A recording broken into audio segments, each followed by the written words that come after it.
Hey, what's happening, everyone? It's me, Jason. Giving you an update with my travels with NAPA Transportation. Um, I believe, because I think I've lost count. I believe this is week number 14, closing in, about to begin week number 15. I am currently on a 34-hour reset. I had a bit of a crummy day yesterday. It started out all right. And I had already anticipated that it would be a reset.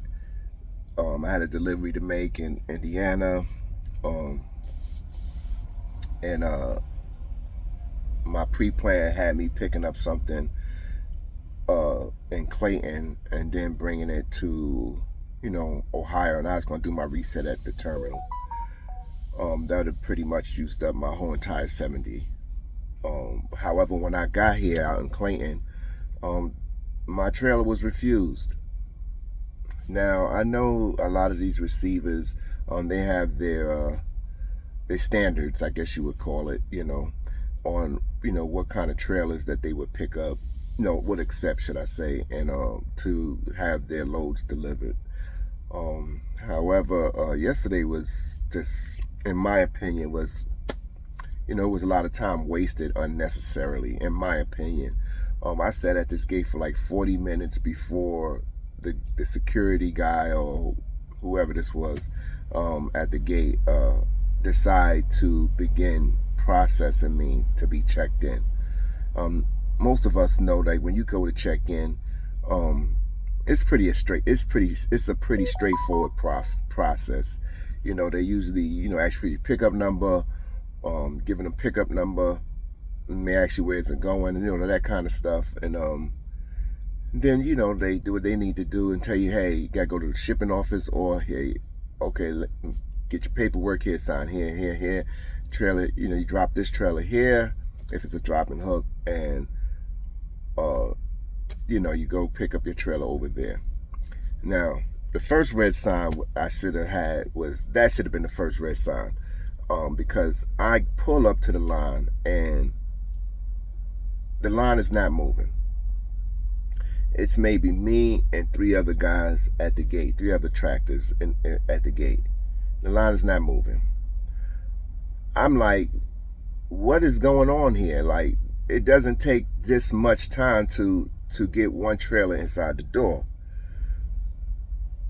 Now, maybe about 20 plus minutes went by the time I actually got to the window. Get to the window, I'm waiting a whole nother 20 minutes. The guy didn't ask me nothing. Now, granted, there may have, but I didn't see it, but there may have been, trucks exiting that needed to be checked out. I don't know. But I'm sitting at the gate, and this particular spot, this isn't one of those regular booths where you pull up and the booth is on the ground, and you can see everything that's going on both sides, because the booth is small. Trucks tend to sit higher than the booths.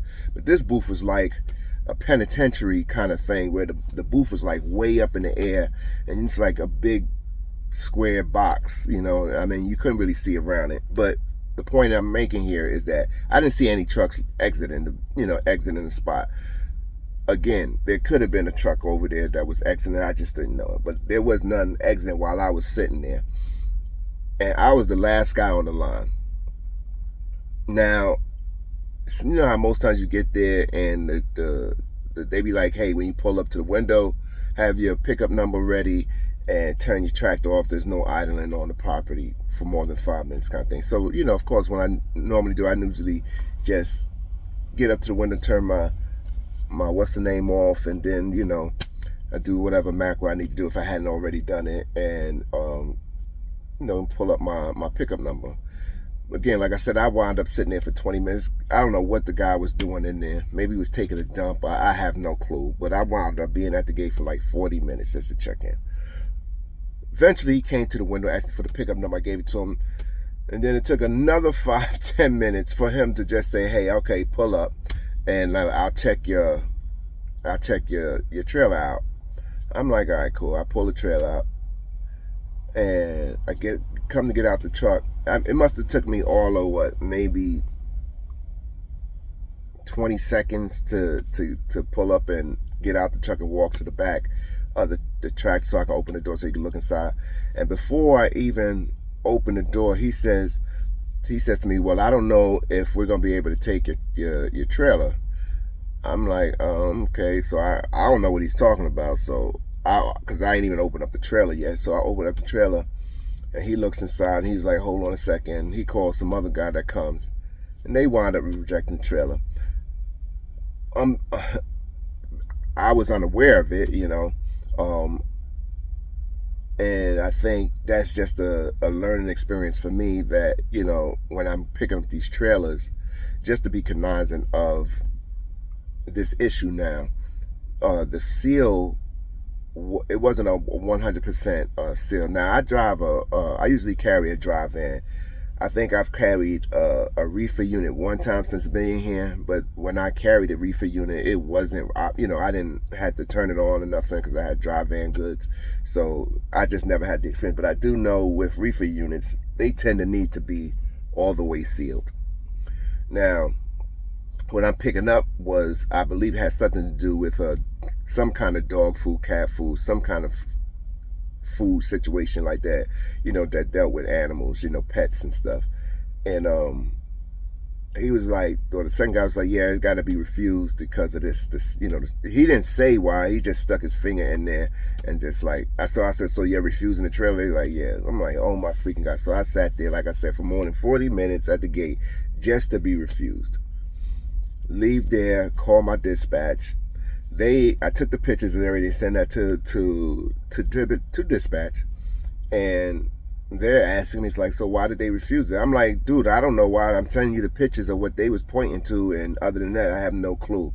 And then they had to say, can you go back and find out? So I went back and found out. And they was like, yeah, because we can stick they was like, this is an FDA regulated facility, and the fact that we can stick our finger through the corner of the left-hand corner of the door to the integrity of the box has been compromised, and it could allow mice and shit to get up in there. So I'm like, all right, cool, makes sense, leave, do that. Kind of fun. So I'm like, dude, well, the trailer got to be repaired. I'm in Indiana. You was gonna send me to Ohio, where I was gonna do my my reset at. Why don't you just allow me to deadhead to Ohio at the terminal where y'all can repair the trailer, at the terminal?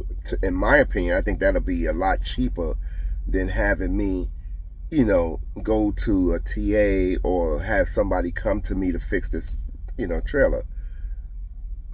Yeah, to me that'd have been a smart thing to do. That's just in my opinion, I mean, I'm just the driver. They like, nah, we just gonna have to go to the TA and have that repaired. So basically, I got the thing repaired. It cost them an extra $200. I lost the load, so it cost them the loss of the load. And now I lose the opportunity to run on the remaining 6 hours that I had, which was only like almost 200 miles. It wasn't like it was a big mile kind of thing, but in my opinion, every hour I'm able to run on is every additional penny that's earned for me being out on this road like this. So I lost that. So I wound up having to go somewhere and park for the night. So now I'm in Indiana, and that's pretty much it. Last night was kind of crazy because I'm at a pilot, and this particular pilot, I came here because it said that it was like 155 spots here. In my opinion, it don't look like 155 spots, but hey, it may be. But they said there's 155 spots here, but I had to reserve a spot, so I reserved a spot for 2 nights. I'm not sure if I really had to pay for it or not, but peace of mind. I didn't need nobody coming walking up to me telling me that, hey, you didn't pay, you're gonna have to pull out because there's a paying customer that needs to slide. So I didn't want to be that guy, so I just paid for the 2 nights. I had a really difficult time trying to get in there, and Not because it was no room. It was just that I was tired. Like, I'm assuming that because I was tired, and it was at nighttime and the place was crowded. But if you look, there is more than enough room for, even with the barrels in front of me, there's more than enough room to have parked. So mostly my difficulty was based on me, just a poor setup. And I had a bobtail that I was parking next to, and being that you can't see on the blind side, and with bobtails they tend to park way in the rear, so I had to keep getting out, and that kind of. Eventually I got in there with no problem. I didn't hit. It ain't like I hit anything like that, but it just wasn't a smooth parking for me. It took me a couple of more minutes than I really wanted to. But again, like I said, it was more so because I just had a bad setup. So I get up this morning. I had to go. I said, well, you know what? Let me go get me some coffee. And that way I had me some coffee this morning. And I go use the restroom while I'm doing all of that. And I bring my phone with me, and while I'm sitting on the White House, I'm just utilizing my phone. Actually, I was sending an email somewhere, and when I finished doing what I needed to do, I left. But I left my phone on top of the dispenser. But I didn't realize this until, as I'm washing my hands, and I go look I don't see my phone. I check my pockets. I ain't got it in my pocket. Now, bear in mind, maybe about, I don't know, somewhere between 45 to 90 seconds done passed by at this point when I realized that I left the phone in there. And so I'm like, damn, ain't nobody, because as soon as I got out, somebody went right in after me, all right? I'm like, what the fuck? Nobody said, hey, you left your phone in there? You left your phone in here, Nobody said nothing. So I'm like, oh my God. So I'm standing there waiting for the next guy to come out the stall that I believe that I was in. Mexican comes out with his cowboy hat. Of course, he no speaking English. And asked him, did he see a cellular device? And he was like, again, he no speaking English. So I began patting him down because I knew I just had my phone with me. And he was like, what the fuck? What the fuck? And then, I'm like, dude, man, I left my cell phone in there. You got the if it ain't in there, you don't need motherfucker in there that had, that could have it. So luckily there was another guy in there. He was like, yo, dude, you want me to call the phone for you? I was like, yeah, please. I gave him the number. He called the phone, and sure enough, the phone rang inside the bathroom stall. Not the one that I thought I was. I could have sworn I was in this one. I didn't believe I was in this narrow ass one, but it could have been. But I really thought I was in this one. But the thing about it is that the next dude that was in there, you in there for all this fucking time, hear me debating with this guy about me leaving the phone. You don't say nothing until the phone start ringing.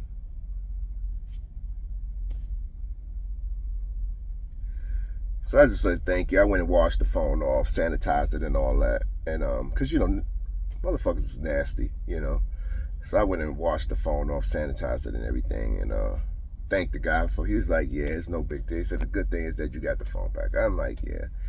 I said it's all good, But that's crazy.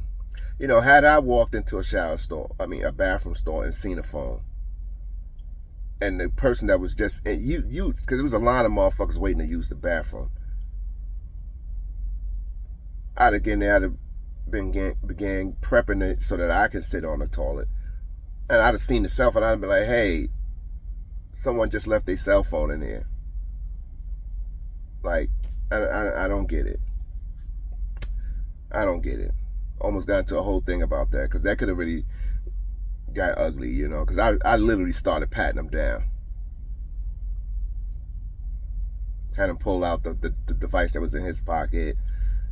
He was highly upset and insulted, but I don't know.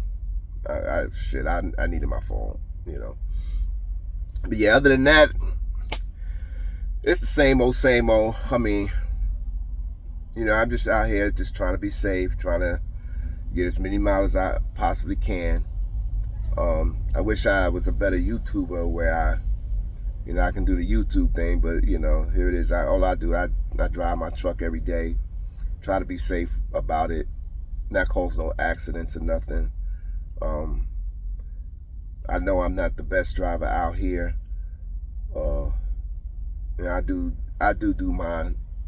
my dumb shit often, freaking missing exits. I mean, I'm not missing exits going across 3 fucking lanes and cutting people off and doing shit like that. But I am missing my exits sometimes. Sometimes I get caught up talking on a headset with someone and be like, oh shit, I'm not even paying attention to where I'm going and shit. Or I just realized that my exit is coming up and I'm like, damn, I almost missed that, things like that. Napa, like I said, it's going on 15 weeks now. As far as I'm concerned, Napa has been really good to me.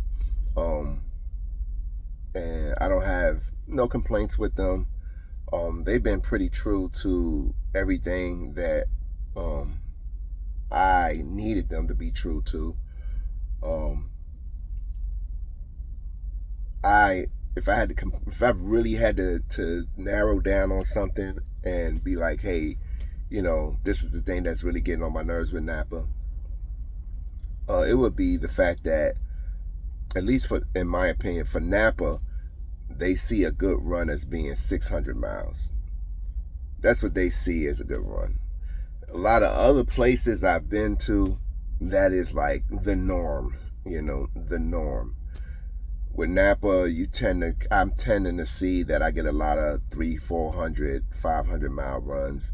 Occasionally I'll get an 800 mile run. But on average, I believe that, on average, if I had to average it, I'm thinking it's like about 450 miles a day.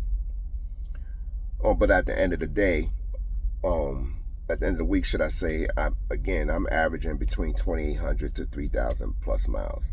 So sometimes you're doing more than one dispatch a day, which in a sense kind of sucks because, another thing I could point out with Napa that really rubs me wrong is the fact that their trailers are just, you never know what you're getting with their trailers. And I know a lot of companies, their trailers, are, not in the best condition either. But come on, man, like, it's, having to have to fight to crank a trailer just really sucks, especially when the weather sucks, what I'm saying, when it's like either, oppressively hot, and you got to fight to crank the landing gear up or down. Or what's more the case is that there's always something wrong with the trailers. I mean, always something wrong with the trailers.